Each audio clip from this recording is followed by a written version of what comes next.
Good afternoon, everyone. It is currently Friday, and I'm recording early. So we're going to try to get this just about wrapped up today, and then we'll end everything on next week, which might end up being midweek. I'm not sure. Then that way, if I end it midweek, which is what I'm kind of leaning towards, then I can use next Sunday, not this Sunday, but next Sunday, to do my father's story. His will not be a mini series. It's just going to be the whole story of everything that happened with him. And I know it looks like I'm looking away from the camera. And I noticed even on the film yesterday, it looked like I was looking away from the camera. I don't know. Let's see. When I do like this, it makes me look like I'm looking like that. But basically, I'm looking right at the phone here. So let's see. Maybe this will help. Okay. Now this way, I'm looking right at the phone. Now, if I take the glasses down, let's see. Nope. That is weird. Isn't that weird? But I'm looking. No, there's no way.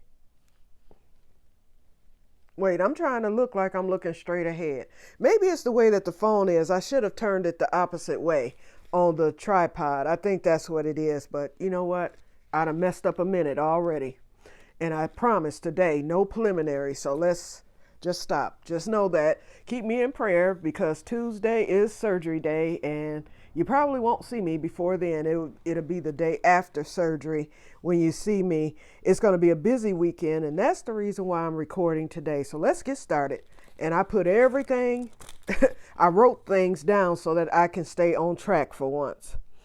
Okay, now we're going to start with when Mom got out of that cesspool called the nursing home and came home or was about to come home.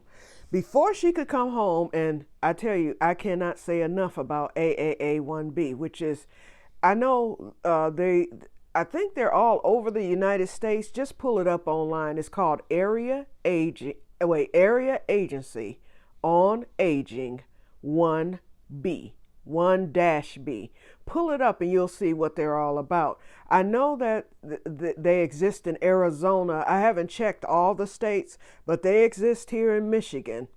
And actually, someone told me about the agency when I was telling them about what was happening in the nursing home, my cousin.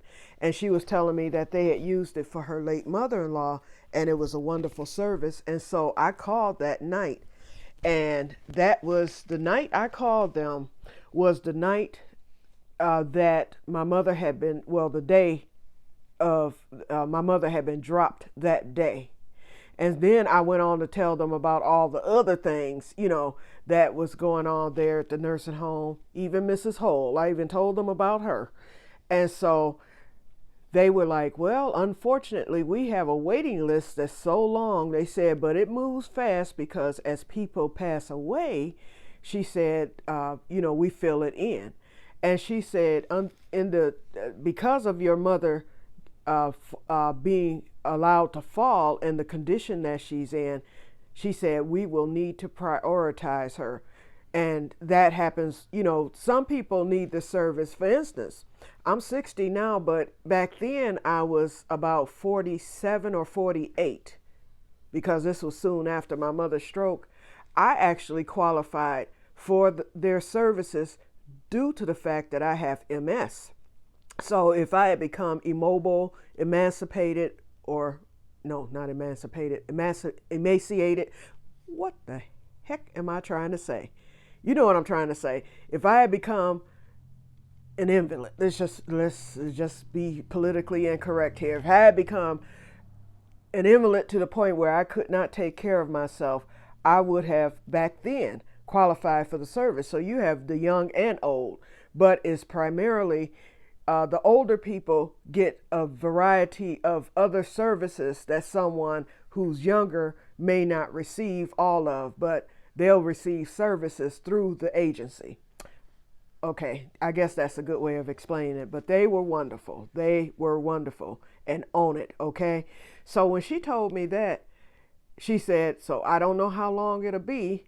she said I could call you, tomorrow or later tonight and tell you, okay, we have a spot and we're going to take your mother in as intake. So what they did was they went on and got her information so that they could be ready to do everything right, right away, to do the intake. And so I said, okay. So I gave all the information. We were on the phone about a good 2 hours. And this was actually, what time did I call them? It was after midnight. It was in the middle of the night. I called like the emergency number. And so area agency, they advised me to call Adult Protective Services too. They said call them and let them know what happened because there is no reason why your mother should have been allowed to fall from the bed to the floor. And then she went on to tell me about how the state regulates that if a patient isn't able to walk, that the bed must be lowered down to the ground no higher than, I think, 12 inches, if I'm not mistaken. Because now that first nursing home that I told you about that was voted the best in the United States, or one of the best, when I walked in there, I was like, why is my mother laying on a mattress on the floor? It was actually the bed. And the railings were there, but the bed was down so low, it was basically on the floor. And they told me rather, all patients who aren't mobile has to be down low. So, I knew that was, one of the requirements. But since they didn't do it at this nursing home, I thought, well, never thought about it. I was like, well, nothing's ever happened. And they did always have the railings up. I will say that, apparently, until that night when she was allowed to, fall. And come to find out, my mother was a 2-person handle. That meant that 2 people had to always handle her, like if they were changing her pads, changing her sheets, all that stuff. They had 1 person in the day that she was allowed to fall. So therefore, that 1 person, he rolled her over and she just rolled right on off the bed. Had that second person been there, that second person would have caught her on the other side. And so that was a violation right there in and of itself. So anyway, but like I said, because she didn't break a bone, I couldn't sue. So anyway, the lady explained everything. So she said, call the report in because you know about it and everything, and give them the date, the time that it happened, that type of thing. So that was done. Didn't amount to anything, but it was done for the record. And then that allowed area agency to do what they had to do expediently also. Okay, so as it turns out, that next morning, because I maybe got 4 hours sleep that night because I was still mad, and everything, ring, 7 o'clock. It's area agency. They said, that apparently someone had passed away overnight and they took my mother that day. So they set up an appointment where we would have to, and at that time, my brother, he had just had his surgery and everything. And so they set up a meeting to where my sister, my brother, and myself, we had to be at the nursing home. It was like 2 or 3 days later. We needed to be there at 5 o'clock that afternoon. It was on Mom's non-dialysis day, so it was on a Thursday. So they wanted us all there. And so my brother or sister needed to sign for her to be accepted and for the discharge process. And it was called, what was that program called? It was called Nursing Home to Home Transfer or something. It's a particular name to that program, and they have to go through all these steps before they can actually get you home. That means that everything has to be prepared. If any training is involved, they have to do training, all this stuff. And they have to come in, assess the patient, and see where the patient is, determine the amount of hours they would have in-home services for, that type of thing. And they said that the process would take at least 4 to 5 months to do. And it did. And then on top of that, if the patient goes into the hospital, there were so many times that we were scheduled for Mom to come home like 3 days after that or that following week, Mom, boom, something would always happen and she wind up in the hospital. I finally told Julie, that was the lady, the caseworker that we were working with. I said, Julie, I was like, I'm seeing a pattern here. I said, every time we announce that she's going to be leaving, all of a sudden she winds up in the hospital for something crazy. I said, let's stop announcing it. Don't say a word. And that's how we got her out of there. I'm certain that that nursing home was doing something to make sure she would end up hospitalized, or they were coming up with an excuse, because basically my mother was the type, because of her situation, anytime, when I was caring for her, if I sent her to the hospital or if transport decided she might need to go to the hospital because they noticed something, or even dialysis, if she went to that hospital, very seldom was there a time that she was not admitted to the hospital. Sometimes it was just overnight for observation. But usually, if she went to that ER, she was being admitted.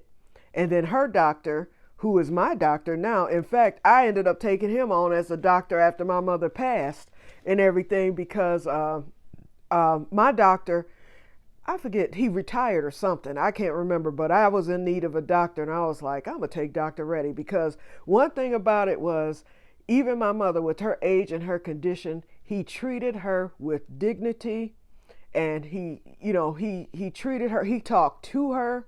He would talk to me, of course, as the caregiver, but he would address her first. And I like that, because a lot of people did not. My mother would be there as if she was invisible to whoever was in the room, at hospitals or wherever.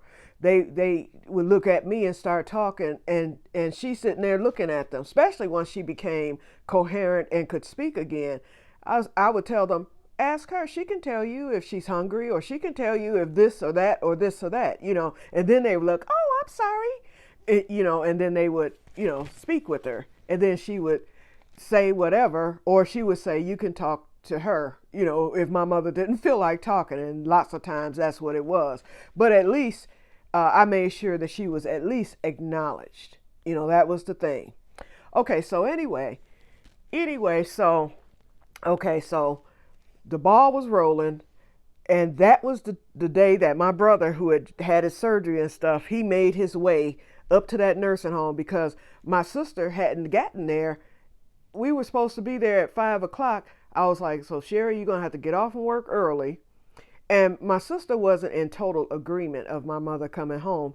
And the reason is that of my health. She was very concerned about my health.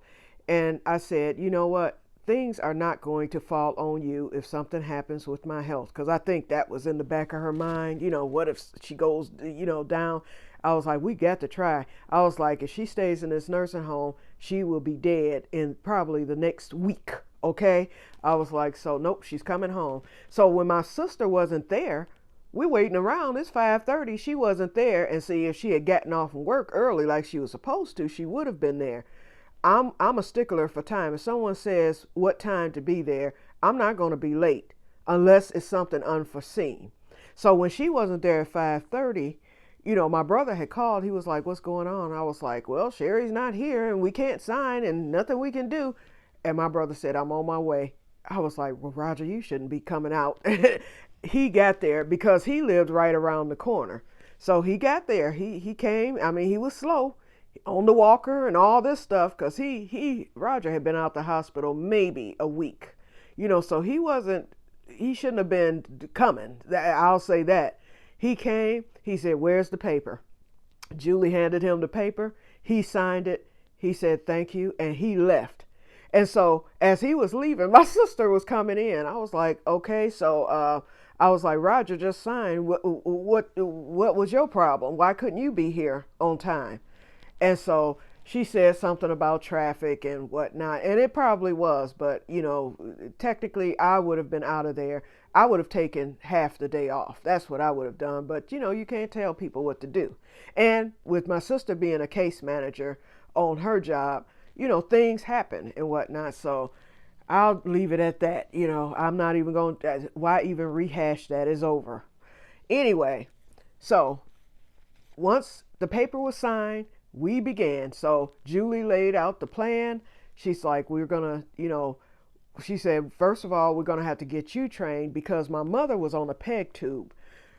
She could eat. Well, at that time she couldn't because she was incoherent. But she couldn't eat, so they put a right after her stroke they placed a peg tube in her belly. And what a peg tube is a tube that goes into your belly. It's a balloon there, and you have to do tube feeding. So my mother got these tube feedings, and you have to keep the bed up at a 45-degree angle, otherwise they'll aspirate and the food will back up and she'll regurgitate. So you had to keep the bed up at a 45-degree angle. When the feeding was going, she was fed overnight over a 8-hour period. And so you have to know how to hook the machine to the what they call the kangaroo pump. You have to hook the food to it, get the tube, get everything plugged in, start the machine, put the setting in for what she's fed per hour, all this stuff, all how many milligrams and everything. And so I needed to be trained on peg tube, and that was so scary. I was like, how am I going to do this? But I was like, hey, I got to learn it. I had to be trained not in wound care, but in the basics. So basically, they provided a wound nurse, and we had an excellent wound nurse, an excellent one. She was just wonderful.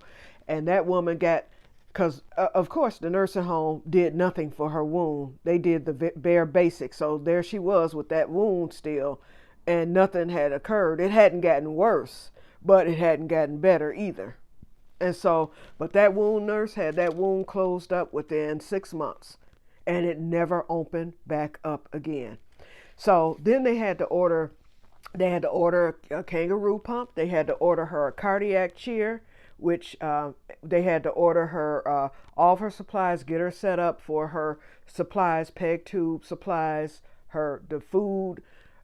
It was just so much, and that took time. So that's the reason why it took a minimum of 4 months just to get her home. So then things, while we were waiting and everything, things were coming into my home. So I'm getting the living room set up because that's where my mom was set up. That was the biggest room in the home, and she couldn't go upstairs. We didn't want transport having to take her up and down the stairs. So when they came and inspected the home and everything, they even suggested the living room. And I was like, that's perfect because it's right off the kitchen. And it was a townhome, so it was a decent size. You had your basement, you had your living room. I had a little kitchen area, which was a nice size sit-in kitchen area, all that. So everything was right there. And then we had a big closet there where all of her things were kept, her supplies and everything. And then we had the basement area for the overflow. And then, of course, my room was upstairs. And so I set up a baby monitor. I got that right away, so that when mom did come home, the baby monitor would be on at all times so I could hear anything that's happening and whatnot. The TV was there. It was perfect. It was absolutely perfect. We set up like a curtain. We bought like this thing, the thing that a rolling thing where you would hang your clothes. A clothes hanger, but it's the type that you find like in the laundromat. It's this long thing, and then you can hang your clothes there. What we did was my sister came up with the idea because she's the creative one. She got that, put shower curtain hooks on it, and then we hung shower curtains. So this thing that we had, we had two of them, one on each side of the bed. So it was set up, think of a hospital room where they have the curtain that comes around so that if there was company there or whatever, or if privacy was needed at any time, we could put that, all we had to do was just roll that thing out, because there was room for it. We had it like behind the couch, it was perfect because it was so, flat. And so we just pull it out and then, put it to the side, put the other one to the other side. Because sometimes we'd have company and we might need to get her peg tube hooked up, or we may need to change her or something like that. And so that meant that the company wouldn't have to leave the room. She was behind the curtain. And then once we're all done, then we just move it back and then she could continue on. Because mom would have, her friends would come over, on her days when she wasn't in dialysis. And then I would just give them their privacy and go upstairs. And then her best friend was a nurse.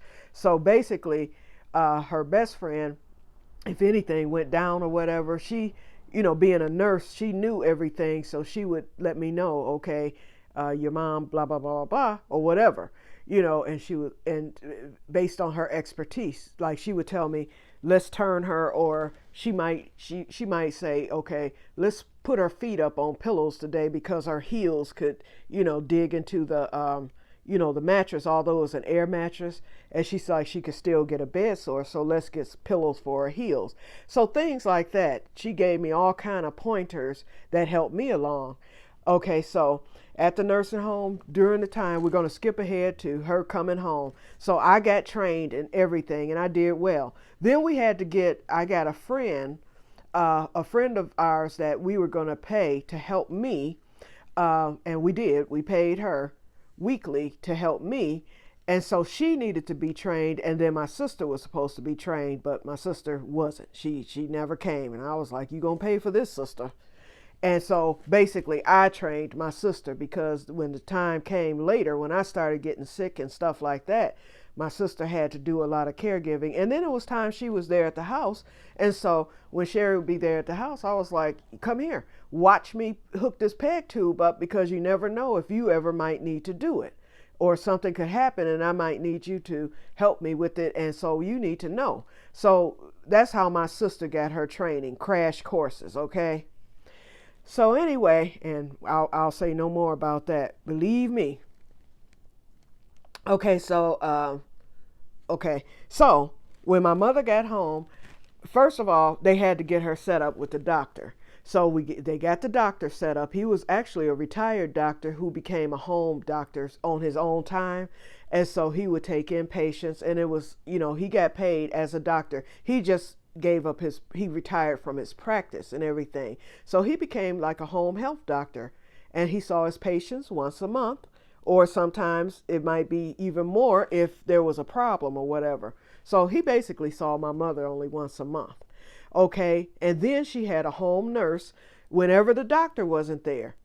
The home nurse came on those days. So basically the home nurse came, the doctor came once a month. So on the day that the doctor came, the nurse would not be there. The only time the nurse and doctor would be there at the same time, through law or whatever, because insurance is only going to pay one at a time, was when there was a meeting. There were times where, like if my mom had been discharged from the hospital, he might want to add something to the discharge instructions, and he knew that the nurse was coming, so then he might come, that type of thing. But as far as them coming together for any type of examination or inspection, they couldn't do that. But they could, for special occasions, and then they would have to list why. And so we never had a problem with it ever. Okay, so we had the nurse, and the nurse started out coming. She came like twice a week starting out. Then we had the home health aides that came, I call them CNAs. They would come every single day, Monday through Sunday, every single day. Now during the week, on dialysis days, they came in the morning for 2 hours. They would get my mom bathed, dressed, and they stayed until it was time for dialysis. Then they came back when my mother would come home from dialysis. They would usually be there, or whoever we had. We went through a lot of CNAs, but our two best were with us the longest. One got fired flat out. Then we had, two that went on to other jobs. And then finally our final two, one, she actually left. Tiffany, she was our favorite one. Tiffany was with us for about 2 years, and she was promoted to a manager through the company that provided the home health services. So Tiffany, she stayed with us. In fact, we're in touch with Tiffany to this day. We're very good friends. In fact, her daughter's about to graduate, and her daughter was only, I think, 6 years old when we all started and met each other. But anyway, Tiffany was our favorite one, and so when she got promoted, she was the boss of the next one. So she picked the best one. She picked LaDonna, and LaDonna stayed with us. LaDonna stayed with us until the end, but then they brought in another one as my mother began to decline later. They brought in another CNA, and so LaDonna did mornings, and then that other CNA did evenings, and they had more hours. They increased mom's hours. So I had someone with me from the first thing in the morning, and then they came back after dialysis, and then they would be there until about 7 in the evening. And then on non-dialysis days, I had someone from, I told them, I don't like getting up early. I was like, so I know you're supposed to be here at 9 o'clock, come at 11. That's how we did it. And then they left at about 5 or 6. So, we did however we wanted to do. Sometimes I would give them time, like if they had to take their children somewhere, pick their child up from, I had no problem with that. So I was the good one. They were like, wow, some people want us here every second, and whether it's anything to do or not, they rather we sit there and twiddle our thumbs. I was like, oh no, I'm not like that. And so I was like, just don't take advantage. I said, but as long as you're not taking advantage, if it's a nice day outside, get out. I said, and they did so much for me. There were times where, they tell me, you can go to the store, or I might need to run around the corner to get to the bank, or, it was all kind of stuff. And it always worked out. And then, for instance, my aunt, I had lost a cousin during the time that in 2018, and then exactly a year to the date in 2019, one of my aunts died, and I had to travel to Grand Rapids. And I trusted my LaDonna enough, because she, sometimes, on the side, she would come and do some sitting, and then we just pay her out of pocket. So she stayed with mom all that day, got her ready for dialysis, went to dialysis with her, came home with her. She stayed all that day so that I could travel to Grand Rapids to my aunt's funeral. Came back, everything was fine. So, and then mom, she was talking by then too. So I skipped ahead to 2019. And then, of course, a year later, my mother passed. So these are just some of the things that went on during the time that after my mother got home. So now back to the doctor, and then we'll be wrapping this up. First of all, the nurse. Let's talk about her. The nurse, not the wound nurse. This is the actual other nurse, because she had a wound nurse who came once a week, and then she had her regular nurse. She started out twice a week, and then once things were stable with mom and all that, and then the doctor got all set up, then that nurse came once a week. So all non-dialysis days, oh no, we weren't just sitting around enjoying the day. It was always something going on. It was a revolving door at the house. I got used to it, because it was a hard adjustment. I just knew what times to be up. We had the calendar. So yes, we did get to sleep in, because I would set everything up for early afternoon, or I would make mom the last patient of the day. So that way, on non-dialysis day, because mom needed to really be able, especially after she became coherent and woke again, she needed to be able to sleep in on her non-dialysis days. Whereas before, on dialysis days, she had to be awakened, and she didn't too much like it, because she would still be sleepy. And so it was important for her to get rest on the days, which was Tuesday, Thursday, Saturday, and Sunday. Then she had her friends coming in. It was always something. So the least she could get was a good night's rest and be able to sleep in the next day. So that worked out really well. Mom looked forward to it, and so did I.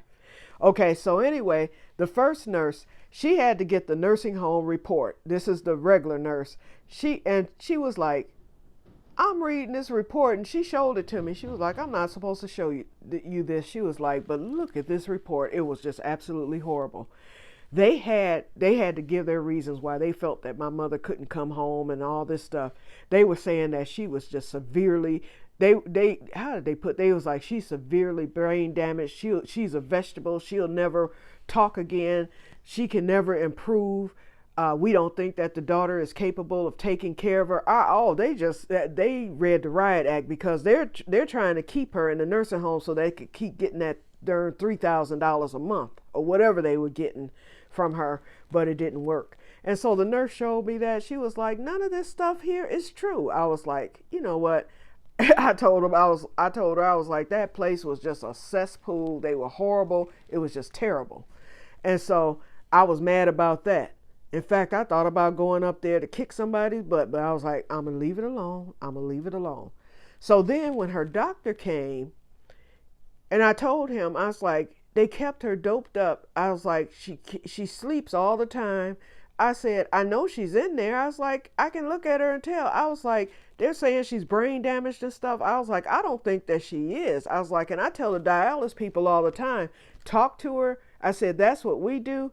I said, I keep telling them she's in there, and one of these days she's going to come out and you will see that she's herself. I said, because before the stroke really hit, I said she was fine. She could talk and everything. And so the doctor said, well, we're going to find out. I was like, how? He said, it's a medicine called persantine. He said, and it wakes up the brain.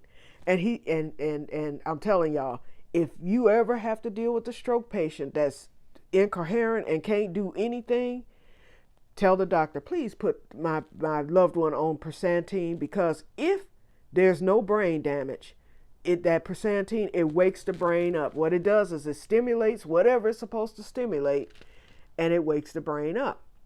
Someone's pulling in my driveway. Is that my sister? If it is she popping up out of the blue. Hold on. I'm going to put you on pause. Wait, nope. She's backing up. That looks like her car, her vehicle, though. Unless it's one just like it. And they opened the door and stuff, so let's see. I think that is her. Let me put you on pause. Oh, no. Nope, they kept going, so whatever. But it wasn't her. But it looked just like her vehicle.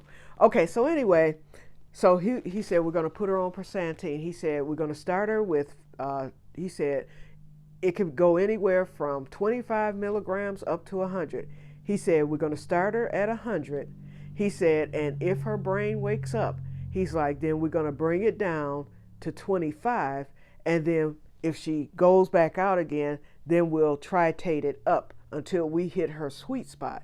He said, and we need a baseline. He's like, we're going to get a baseline. He was like, now granted, he said, there is going to be some damage. He's like, she hasn't spoken in a year, just about, because she came home April 1st of 2014. I had said 2015, but it was actually 2014. In the last video, I said 2015.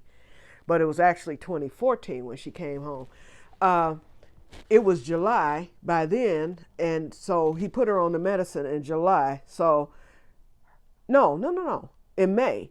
But her stroke was in June, so she was 11 months in at the time. So anyway, he said she hasn't spoken in a year. She's been asleep. He's like, so it's going to be some confusion there. He's like, but we just want to get a baseline. He was like, we will see. So he put her on that high dosage. And so he told me to give it to her twice a day, morning and evening. And so it had to go through her peg tube, of course. And so he came that next month. Mom, she was still, she was still groggy and sleepy all the time, but there were times where she would open her eyes, after she got home. Oh, another thing. He took her off. He had to wean her off of the Norco. He said there was no reason for her to be on this medicine. He said, it's a narcotic. He was like, no wonder she's out. He was like, we're going to get her off of this, wake up her brain. He was like, and you're going to have a different mother. And so I'm like, okay, I'm looking forward to this. I'm like, yay, mama's coming back. So anyway, he had to wean her. She was so addicted to that drug because it was an addictive substance. He had to wean her off of it. So she was getting that pill 3 times a day. He said, I want you to start it twice a day. He said, and we're going to cut it down to once a day. Then we're going to cut down to a half a pill. So over that next course of the month, I had to wean her off the Norco. So she was becoming more and more woke. There was some days where she would be woke. She wasn't speaking, but her eyes would be open. And I was just happy to see her eyes open. I was like, wow. So I knew it was because she was coming off of the Norco. And she didn't have any withdrawals or anything, no shaking or anything, because he told me what to look for in the event she was having withdrawals. He said, in that case, you would give her, an extra one, and then, we'll just work it that way. But she weaned off very well over that month. So then after the month, he came back, and so he still had her on the 100. She wasn't speaking or anything. And he said, start, he said, start doing stimuli. He said, just talk to her, ask questions. He said, whether she answers or not. He said, especially if she's woke. So I was like, okay. So this one day, Marcy, who was the lady, and she's deceased now, uh, Marcy, who was the one we were paying to help us, my sister had bought my mother these new pillows, and they were in the shape of a butterfly, and they were for her feet, for her heels. And so Marcy was there, so Marcy put one foot under one butterfly, and I was about to put her other foot under the other butterfly, and Mom was wide awake that day because she was becoming more and more alert. And so I held the butterfly up. I was like, Mom, you have new pillows. I was like, look at it. I was like, I'm getting ready to put it up under your foot. I was like, do you know what this is? Mom looked at me and she said, a butterfly. When I say there were tears, not a dry eye in there, okay? And it was just me and Marcy, okay? I was like, you talked? Oh my God. I was like, Mom, you talking. You said a butterfly. I'm like, oh Lord. Then I went out. I ended up getting these flashcards. In fact, I already had them because the nurse had told me, get flashcards, and if she ever starts talking or whatever, then you start using the flashcards and stuff. And so I grabbed the flashcard. I was like, what's this? It was a picture of a sphinx. Mom goes, a sphinx. I was like, oh. And so that was it. From that day on, she talked and never shut up, okay? She started talking. And so that Persantine woke her brain up. When it was over and done with, that doctor had to take her down to 25 milligrams. When Mom went to dialysis, because this was on a Saturday, so I couldn't wait. I was like, dang, we got to wait 2 days before she go to dialysis. Monday, when she went to dialysis, I was like, I have a surprise for y'all. And so they came over there and Mom talked and they were like, wow. And so that was it. After that, Mom was talking. Everybody was just so thrilled that she started talking, and my sister was thrilled. And our lives just changed from that moment on because Mom became a joy. Caring for her was a joy. She could tell us her wants and needs. And although Mom was on the peg tube because she was a choking hazard, they did do a swallow test and they determined that she could swallow soft foods. They didn't want her having anything that was like peanut butter or anything that could pose a choking hazard. And so Mom was able to get a lot of comfort foods. We would give her soft fruit, pudding, things. She would ask for things. She could eat regular food. I would cook things. I would bake chicken and I would make sure it was extra soft and then chop it up, that type of thing. I didn't puree anything. I really didn't need to do that. I would just chop it up with the fork. Mom got to the point where she could feed herself. She was a lefty and her stroke was on the right side. So my mom could do a lot more with her left side because she was already a lefty. She could feed herself. We bought her toddler dishes, toddler spoon. She could feed herself very well. We bought her a sippy cup. One of those baby sippy cups. She loved her sippy cup. And I want some Pepsi.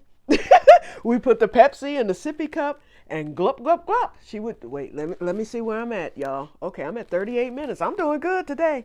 She would drink her Pepsi out of her sippy cup. She loved her candy. She loved popsicles. All the things she loved before the stroke, she was loving again afterwards. And we were more than happy to provide it. Okay, let's see what's on the list here. Okay, we did the first words. Oh, then the next thing, she became funny.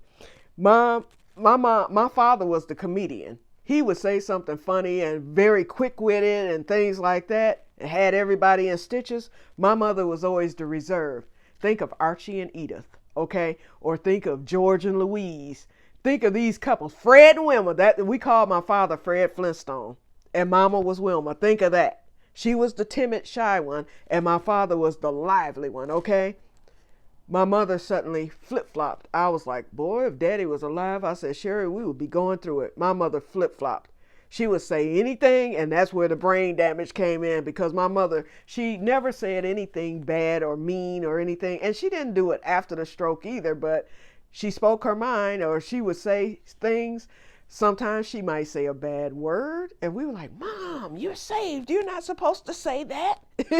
And she'd be like, well, I said it. And so, those type of things. But we got a kick out of her because she would have us just rolling because things that she did was just unlike her, and everything. But for the most part, she was herself. She smiled. She thrived. They said, wow. They said, we thought that she had, because the nursing home said she had a failure to thrive. No.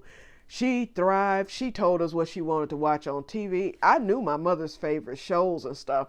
And so when she started requesting to see Walker, Texas Ranger, she loved that. She loved Godzilla movies. So anytime a Godzilla movie came on, she wanted to see that. She liked the Twilight Zone. And sometimes I had to be careful, especially with the Twilight Zone, y'all, or the news. Something would happen and mom would automatically think that it was actually happening to her. For instance, on Walker, Texas Ranger, it was an episode where Walker had gotten bitten by a rattlesnake. And so I was upstairs, and because lots of times I could cut the TV on and I can go upstairs and relax and crochet. It was fine. I would just check on mom. I had the monitor. All of a sudden, my mother let out this blood curdling scream. Wah! I went flying down the stairs. I was like, "What's wrong?" Mom was like, "I just got bitten by a rattlesnake." And so I look at, because I'm already hearing the TV. I was like, "Mama, that's the TV. Walker on the TV got bitten by a rattlesnake, not you." That type of thing. Then one time we were watching the news and there was like this multi-vehicle accident coming out of Detroit, and my sister worked in Detroit, and my mother swore my sister was in this accident and had gotten killed. I had to call Sherry. I was like, "Mama, she's on the phone. She's not dead. She hasn't been in an accident." Then, of course, my mother being born in 1940 and being a teenager in the 60s, one day transport was bringing her home from dialysis.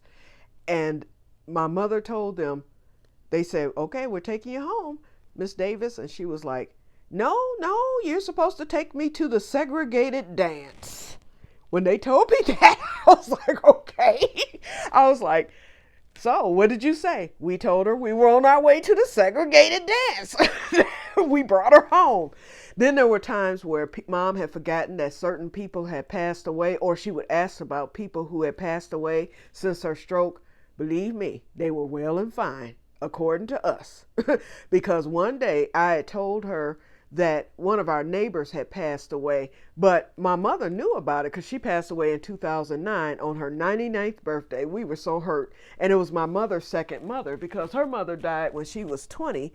And so when my mother moved to Michigan from Oklahoma, this lady had moved here from Texas, and she was older. She was old enough to be my mother's mother. So she was basically like our grandmother, and she lived across the street from us. Well, she died in 2009 on her 99th birthday. And so woke that morning, they were having a big celebration. I don't know if it was the excitement or what, but her caregiver got her ready. She was still walking and everything. She was just 90, turned 99. She sat on the bed, and all of a sudden she just fell backwards and her heart had stopped. So they got her to the hospital. They got her started back. Then it stopped again.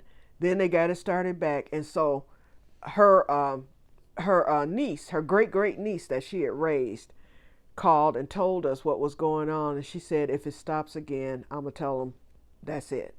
And it did. It stopped again an hour later, and she told them that's it. She's had enough. So she died on her 99th birthday. And so the party was planned. They had the cake, the decorations. Guess what? We all went over there and we celebrated her 99th birthday, because she made it, and we were like, she went out with a bang. And she was the type of person who would do something like that. I just wanted to throw that in. And maybe I'll share a story about her, because, oh, wow. This lady, she was something. But anyway, so, so the particular lady, my mother's like, "I sure miss her cakes." No, Mama asked what I wouldn't do for a piece of her cake. And I was like, I was like, me too, because she was a great baker and she was a great cook. I was like, me too. I was like, and since she died, boy, Mom was like, "She died!" Mom just freaked out, started crying. I was like, "Okay, Mom, I was like, "It'll be okay." I was like, "Yeah, she's been dead for a while now." I was like, "It was after your stroke, so we couldn't tell you." I'm just lying, okay, just to get her calmed down. So we got her calmed down. After that, my mom would sometimes forget, because she did have a little dementia setting in too. Mom would forget, and she would ask about her, and I would say, "Oh, she's doing fine. She said to tell you hi." Oh, that taught me that day. And then after my brother had passed, although mom knew he had died and stuff, before my mother went down for the final time, and then I'm gonna end this. About a week, my mother, she would go down, and there were life-threatening things that would happen throughout the years, the dialysis port issues and things like that. And so when she went down for the final time, we weren't expecting it. The pandemic had just hit. Mom was doing just fine. No signs of anything wild happening. And so she went down suddenly. But a week before, I had walked into her room because by then, we had the house. I bought my first home, and how old was I? I was 40, wait, I was 47, 8, 9. I was 50, 51. My brother died in 2015, 16. I was 53 years old when I bought my very first home. And this home here is my second home. After mom died, a year after she died, this home came up, and it was perfect for my health needs, and I liked the size of it. And so I ended up selling that home, got a good profit, and bought this home cheaper. And it's a nicer home. The other home was nicer from the outside. This home, I think, is nicer from the inside. But anyway, and everyone seems to agree, but I love this home. I love it. The other one, I liked it, but them stairs and all that stuff kicked my butt. Okay, but anyway, so what was I saying? Wait a minute, because it was important. Golly, what was I saying? Okay, I'm talking about the house. Okay, we were living in the house. Mom remembering. Oh, my brother. Oh, I'm glad it came back to me. A week before she went down for the final time, I had gotten up. My room, in fact, I had this huge bedroom. This room was so big, it was like a double bedroom where they had knocked the walls in and stuff. It was huge. This is the room where I wanted to put my mother because I could have set up furniture. I could have done all kind of things, and she could have been in that room. But my mother was afraid of the room because, like my room here, my back door is off my back room, which is a small, teeny tiny room that was used for an office once upon a time. But I went on and put a bed back there, and then I have my seed starting stuff in that room. It's a little closet. The bed is there and the table. But there's a door off that room that leads right to my deck and right to my backyard. I love it. Okay. I just absolutely love it. I can grill in the wintertime, all that stuff. And now that I'm about to get chickens, my chickens will be on the deck. It's going to be awesome.